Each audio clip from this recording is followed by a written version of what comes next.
Hello my dear friend, welcome back to your own channel. तो आज की इस वीडियो में हम करने जा रहे हैं एमकॉम फर्स्ट ईयर IPO 5 की unit number 9 world seaborne trade और वर्ल्ड शिपिंग के बारे में।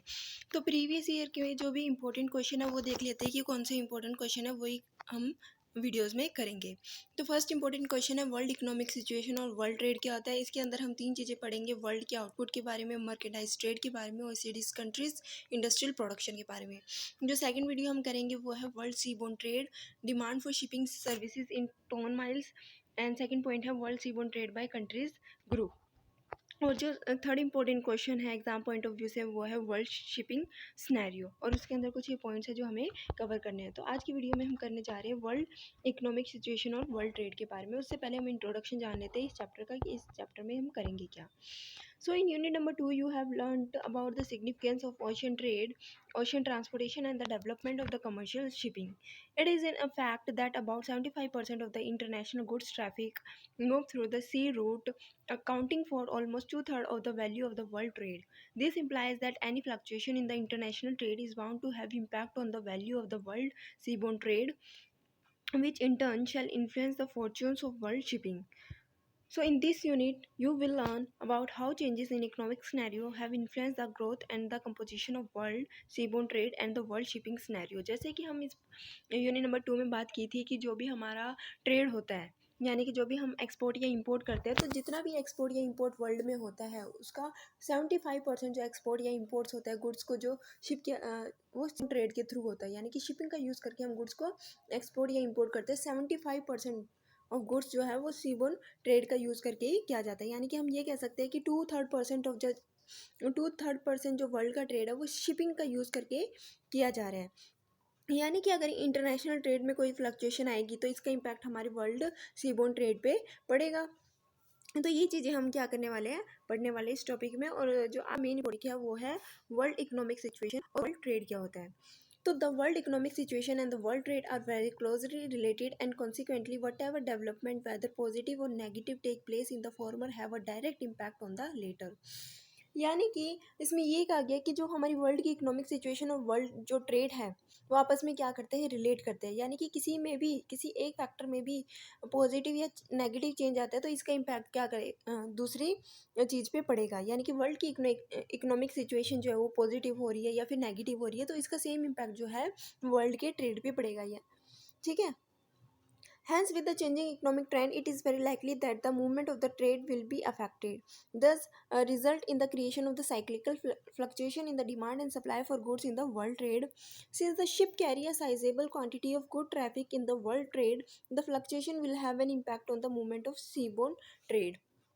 यानी कि अगर हमारे इकोनॉमिक सिचुएशन में कोई भी इम्पैक्ट आता है तो इसका सीधा डायरेक्टली इम्पैक्ट किस पे पड़ेगा, हमारे वर्ल्ड ट्रेड पे पड़ेगा। इकोनॉमिक सिचुएशन अगर हमारी और अच्छी होती जाएगी दिन ब दिन तो हमारा जो ट्रेड है वो भी क्या होता जाएगा, बढ़ता जाएगा। यानी कि अगर हमारी इकोनॉमी में ट्रेड, इंटरनेशनल ट्रेड जो बढ़ रहा है, एक्सपोर्ट या इंपोर्ट हम ज़्यादा से ज़्यादा कर पा रहे हैं, तो इससे क्या होगा, हमारा जो सर्विस प्रोवाइड की जा रही है, शिपिंग सर्विसेज प्रोवाइड की जा रही है, वो भी क्या होगी, इंक्रीज़ होएगी।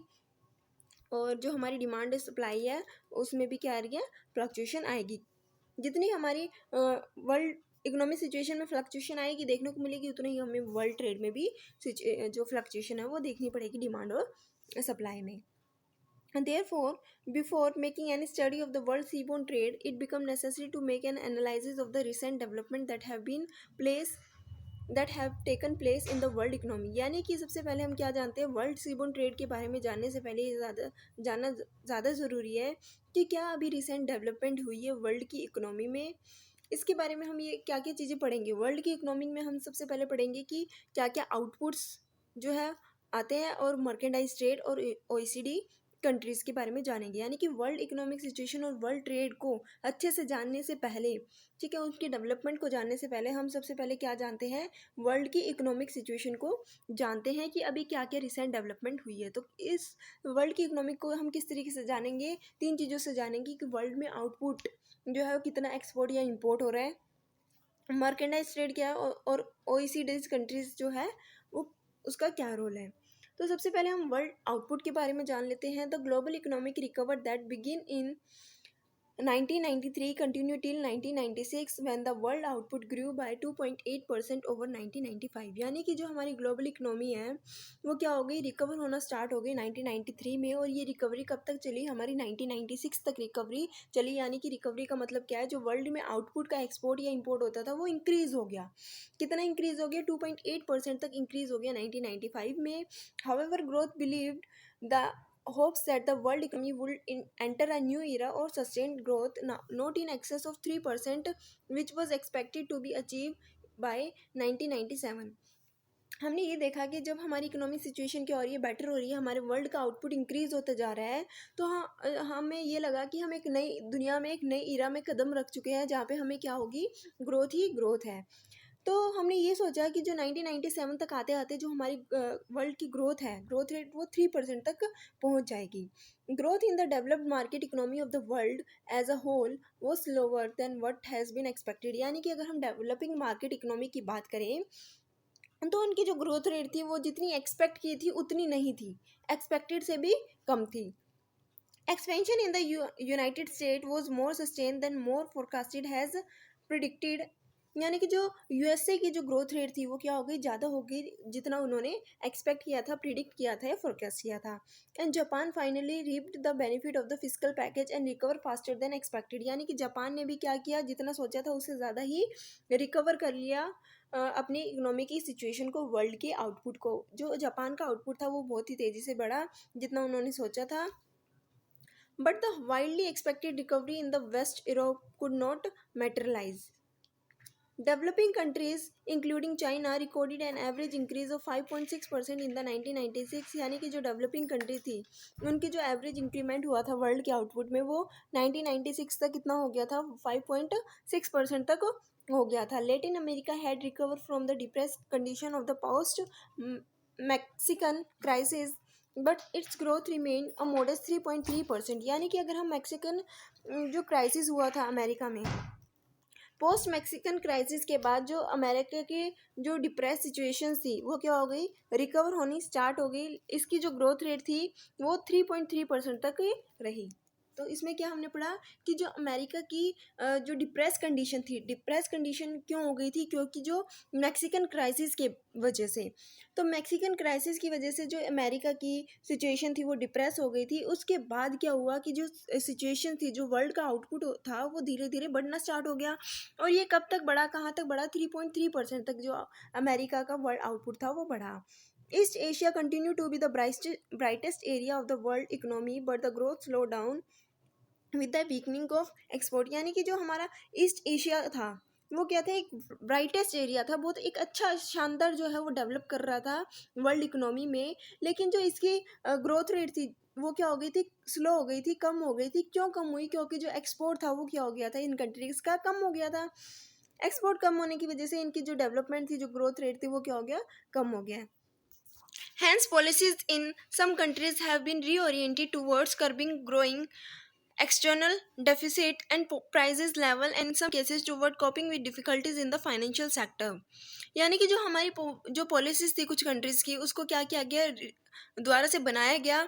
और क्या था, जो डेफिसिट्स आ रहे थे उनकी वजह से, ताकि वो डेफिसिट्स को हटाया जाए, ठीक है, उसकी वजह से जो पॉलिसीज वो बनाई थी, प्राइस लेवल को सेट किया गया कि क्या प्राइस रख सकते हैं जिससे कि प्रॉफिट हो, ज़्यादा से ज़्यादा डिमांड हो, और जो भी फाइनेंशियल सेक्टर्स में डिफ़िकल्टीज आ रही थी उन डिफ़िकल्टीज़ को हटाया जाए। तो मेनली यही कहा गया है कि कुछ ऐसी पॉलिसीज़ बनाई गई जिससे कि जो हमारा एक्सटर्नल डेफिसिट था उसको कम किया जाए, ठीक है, प्राइस लेवल को सेट किया जाए, और जो भी डिफ़िकल्टीज आ रही थी फाइनेंशियल सेक्टर्स में उस पर ध्यान दिया जाए। Growth in both region continue to be heavily depend on capital inflow from the developed economy. यानी कि दोनों ही रीजन्स की जो डेवलपमेंट है, ग्रोथ है, वो किस पे डिपेंड करती है, कैपिटल इनफ्लो। यानी कि वर्ल्ड के आउटपुट की अगर हम बात करें तो इकोनॉमिक ग्रो कैसे करेगी, जब ज़्यादा से ज़्यादा एक कंट्री क्या करेगी, एक्सपोर्ट करेगी।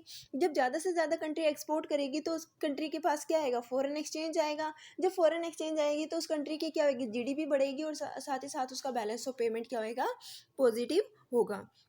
तो ज़्यादा से ज़्यादा यहाँ पे किस चीज़ की बात की गई है कि किस तरीके से एक्सपोर्ट को ज़्यादा से ज़्यादा इंक्रीज़ किया जाए। तो कुछ ऐसी सिचुएशन थी जिसमें हमने पढ़ा कि जो कुछ कंट्रीज़ ऐसी है जो क्या कर रही है, ग्रो तो कर रही है, स्लो रेट से कर रही है, और कुछ जितना एक्सपेक्ट किया उससे ज़्यादा कर रही है।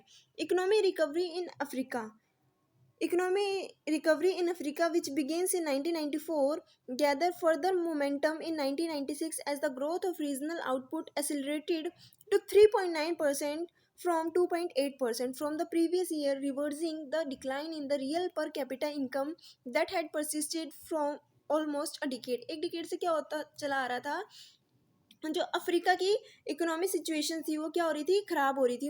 उनकी जो रियल पर कैपिटा इनकम थी वो क्या थी, ख़राब थी। लेकिन क्या हुआ, 1994 से 1996 तक उनके जो ग्रोथ रेट थी, जो आउटपुट का इंक्रीमेंट था, वो क्या हो गया, 2.8% से 3.9% तक जो है वो इंक्रीज हो गया। ठीक है, उनका जो ग्रोथ रेट था वो किसका, अफ्रीका कंट्रीज़ का। अफ्रीका कंट्रीज़ क्या हुई, धीरे धीरे धीरे धीरे 1994 से रिकवर करना स्टार्ट करती गई। और कब तक गई, 1996 तक उनकी जो ग्रोथ रेट थी वो क्या हो गई थी, 3.9% पहुंच चुकी थी 2.8% से। ठीक है, furthermore the expansion in the output was widespread among all the sub-region. Factors such as favorable commodity price and revised domestic policy play an important role in the recovery of their economy. यानी कि economy कैसे grow करनी start हुई इनकी, इन्होंने क्या किया, अपनी जो डोमेस्टिक पॉलिसीज थी उसमें चेंज किया, उसको ध्यान से देखा, अपने जो प्राइस थे वो फेवरेबल बनाए ताकि लोगों के लिए आसानी हो कि उसको परचेज कर सके। यानी कि एक्सपोर्ट लोग अपनी कंट्री में कब करेंगे, जब बाहर की कंट्री में हमें वो जो कमोडिटी है वो कम प्राइस में मिल रही है। यानी कि जब लोगों के लिए प्राइस जो होंगे वो फेवरेबल होंगे, ठीक है, वहाँ की पॉलिसीज क्या होंगी, फेवरेबल होगी। तो अगर एक कंट्री का एक्सपोर्ट बढ़ रहा है तो उसकी इकोनॉमी की जो सिचुएशन है वो भी क्या हो रही है, बेटर हो रही है। However sustained growth in Africa की जो ग्रोथ थी as happened in most poor countries elsewhere ultimately depend upon combining the policy efforts with adequate external financing. In Central or Eastern Europe as a whole, the output declined by 2.8% in 1996. अगर हम central और eastern Europe की बात करें तो इनका जो output था वो क्या हो गया, 1996 तक आता था 2.8% तक रह गया और कम होता गया। आउटपुट क्या हो गया, सेंट्रल और ईस्टर्न यूरोप का डिक्लाइन होता गया। However, divergence in economic performance continue to be widened. जो भी divergence थी economic performance में वो क्या होती, बढ़ती गई। A number of countries in Central Europe sustained strong growth, but in case of many countries there were further economic setbacks leading to further fall in their outputs. यानी कि जो सेंट्रल यूरोप की कुछ ऐसी कंट्रीज थी जहाँ की जो सिचुएशन थी वो क्या हो रही थी, ग्रोथ तो बहुत अच्छी हो रही थी, लेकिन कुछ ऐसी कंट्रीज थी जहाँ की जो ग्रोथ है वो, जो आउटपुट है वो क्या हो रहे थे, डिक्लाइन हो रहे थे। ठीक है, हमने कहा जो सेंट्रल और ईस्टर्न यूरोप की सिचुएशन है, जो आउटपुट है वो 2.8% रह गए थे, 2.8% तक डिक्लाइन हो गया था, 1996 तक आता था। क्योंकि जो यहाँ की जो इकोनॉमिक परफॉर्मेंस थी वो क्या होती जा रही थी, डाइवर्जन हो रही थी। तो जो कंट्रीज़ थी सेंट्रल यूरोप की, जो कंट्रीज़ थी वो दो पार्ट में हमने डिवाइड की। दो पार्ट में किस तरीके से डिवाइड की, एक तो ऐसी इकोनॉमी थी जो अच्छी ग्रोथ कर रही थी, एक तो ऐसे कंट्रीज़ थी सेंट्रल यूरोप की जो अच्छी खासी ग्रोथ कर रही थी। लेकिन कुछ ऐसी कंट्रीज़ भी थी, बहुत सारी ऐसी कंट्रीज थी जो जिस कंट्रीज़ में क्या था, इकोनॉमिक सेटबैक आया, जिसकी वजह से क्या हुआ, इनके जो आउटपुट थे वो क्या हो गए, फॉल करना स्टार्ट कर गए। ये था हमारा वर्ल्ड आउटपुट के बारे में, जिसमें हमने अमेरिका, अफ्रीका, सेंट्रल और ईस्टर्न यूरोप की कंट्रीज़ के बारे में समझा कि इनके जो आउटपुट थे वो किस तरीके से इंक्रीज़ या डिक्रीज़ हुए और किस तरीके से इनकी जो इकोनॉमी की सिचुएशन है वो थी। तो उसके बाद हम जानते हैं मर्केंडाइज ट्रेड के बारे में कि मर्केंडाइज ट्रेड क्या था। The growth of world merchandise trade slow down sharply in 1996. It was 4.6% as against 10% in the preceding 2 years। यानी कि जो हमारी वर्ल्ड की मर्केंडाइज सिचुएशन थी वो स्लो डाउन हो गई। स्लो कितनी रह गई, 1996 में वो 4.6% रह गई 10% से। प्रीसीडिंग 2 years में जो इसकी ग्रोथ रेट थी वो कितनी थी, 10% थी। और 1996 में आते आते इसकी जो ग्रोथ रेट थी वो डाउन हो गई और कितनी रह गई, 4.6% रह गई, falling more than what had been expected at the beginning of the year. जितना भी हमने सोचा था कि इतनी हमारी लगता है कि जो आउटपुट है मर्केंडाइज ट्रेड है वो गिरेंगे, उससे ज़्यादा ही जो है डिक्रीज हो गया, उससे ज़्यादा ही इकोनॉमी में होल डाउन आ गया। The divergence between trade and output growth which has been increasing since 1990 was greatly reduce in 1996, यानी कि जो डाइवर्जेंस था ट्रेड और आउटपुट ग्रोथ में वो 1990 तक इंक्रीज हो गया और 1996 तक आता आता ये क्या हो गया, गिरना स्टार्ट हो गया। An important factor leading to a slow down in the world trade was the sharp declaration of the import growth in the developing countries, यानी कि इसमें कहा गया कि क्या इंपॉर्टेंट फैक्टर था leading to a slow down in the world trade, कि जो वर्ल्ड का ट्रेड था वो कम होता गया, वर्ल्ड में जो ट्रेड था वो कम हो रहा है, उसके क्या क्या रीजन थे। इम्पोर्ट जो था वो क्या हो गया, डेवलपिंग कंट्रीज का कम हो गया, डेवलपिंग कंट्रीज ने इम्पोर्ट करना कम कर दिया, which account for about 2/3 of the world import demand from 11% in 1994 to only 5.2% in 1996। यानी कि यहाँ पे हम किसकी बात कर रहे हैं, वर्ल्ड के ट्रेड की बात कर रहे हैं।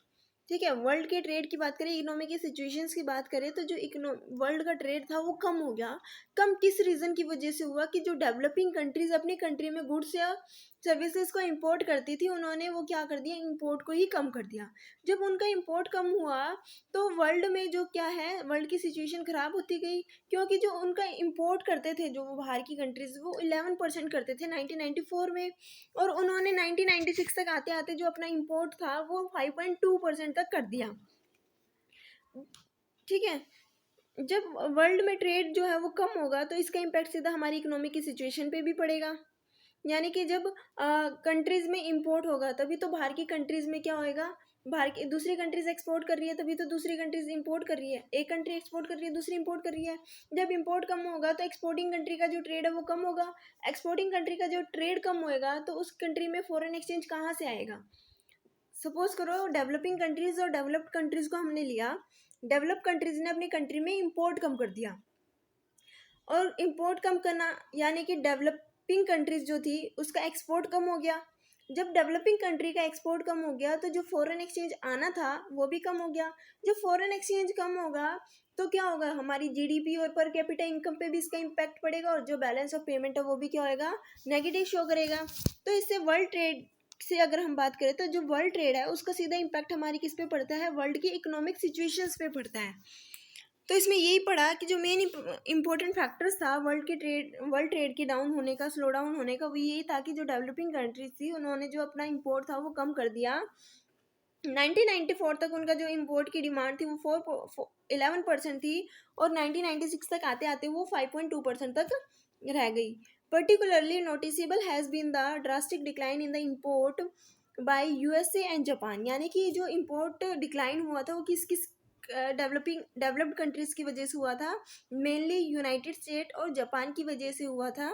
In western Europe import remain sluggish because of slower GDP growth, यानी कि वेस्टर्न यूरोप में भी जो इंपोर्ट था वो भी क्या होता गया, कम होता गया, क्योंकि वहाँ की जो जीडीपी ग्रोथ थी वो स्लो थी, जीडीपी ग्रोथ अच्छी नहीं थी, तो उन्होंने अपने इंपोर्ट को ही क्या कर दिया, कम कर दिया। इन जापान, अगर हम जापान की बात करें तो slower growth कंसाइड with the depreciation of the येन, यानी कि जापान की जो ग्रोथ रेट थी वो कम हो गई, स्लो ग्रोथ रेट होने की वजह से इन्होंने क्या किया, इंपोर्ट कम किया।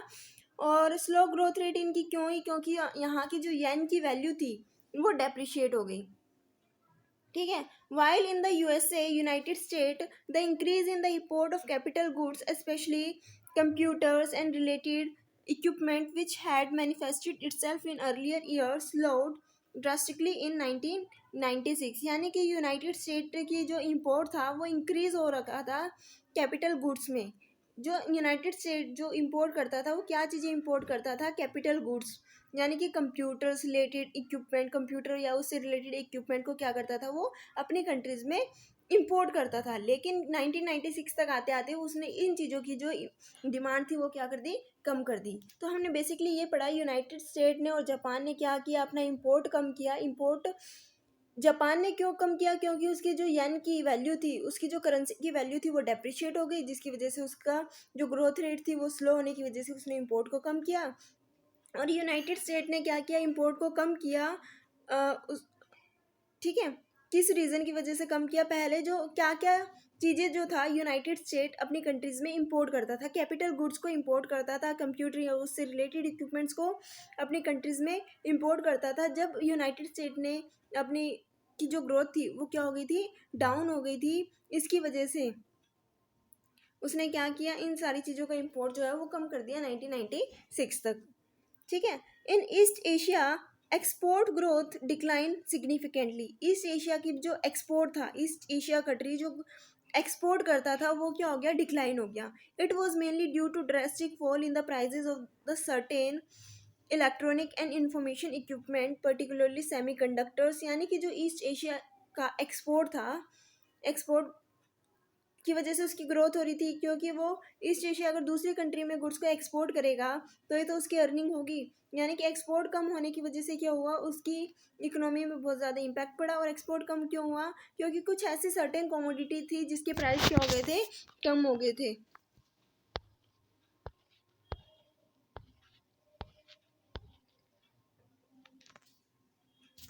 इन China as well a drastic reduction in export took place during 1996। तो 1996 तक आते आते बहुत सारी कंट्रीज़ का जो ट्रेड है वो कम हो चुका था। अगर हम चाइना की बात करें तो चाइना का भी एक्सपोर्ट क्या हो गया था, 1996 तक रिड्यूस हो गया था। In case of Latin America particularly among the members of Mercosur the rate of acceleration of export achieve in 1995 वो समहाउ मेंटेन्ड इन 1996। अगर हम लैटिन अमेरिका की बात करें तो इसका जो एक्सपोर्ट है वो अच्छा ग्रो कर रहा था।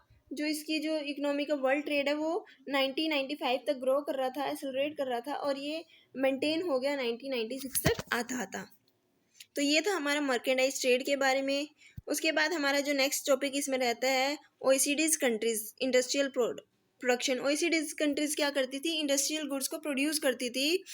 ठीक है। The industrial production of OECD's countries is also a fundamental indicator for the global maritime transport sector. यानी कि ये क्या है, एक अच्छा फंडामेंटल इंडिकेटर है। यानी कि अगर हमारी इंडस्ट्रियल प्रोडक्शन जो थी ओईसी कंट्रीज़ की वो बढ़ेगी तो उस कंट्री से क्या होगा, एक्सपोर्ट इंपोर्ट ज़्यादा से ज़्यादा होगा। और जो एक्सपोर्ट या इंपोर्ट होता है वो 75% या फिर 2/3% जो है वो किसके थ्रू होता है, हमारे मैरीटाइम ट्रांसपोर्ट सेक्टर के थ्रू होता है। यानी कि इन पे कोई भी इम्पैक्ट पड़ता है तो हमारे मैरीटाइम ट्रांसपोर्ट सेक्टर पे इसका इम्पैक्ट पड़ेगा ही पड़ेगा।